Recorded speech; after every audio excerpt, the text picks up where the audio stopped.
नेपाललाई अमेरिका जस्तो बनाउन के गर्नु पर्ला? तेरो मुख फोर्नु पर्छ, तँलाई साफ सिलौटामा राखेर पिसिए दिनुपर्छ क्या, तेरो माथि डोजर चलाइदिनुपर्छ बौलुन।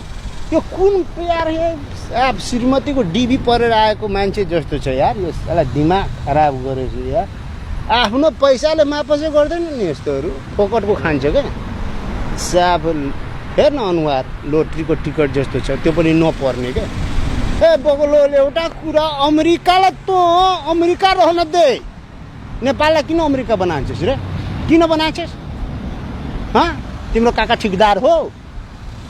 अमेरिकालाई के नेपाललाई अमेरिका बनाउँछ? नेपाललाई कसरी राम्रो नेपाल बनाउनु पर्छ सोध्न। बा मुख फारेर भनिदियो अमेरिकालाई नेपाल जस्तो, नेपाल अमेरिका जागर तै बना पागला कहीँका पग्ल्यो। दिमाग हाफै माइन्ड हो यो, पुरा दिमाग छैन। पोलियोको ब्रान्ड एम्बेसडर।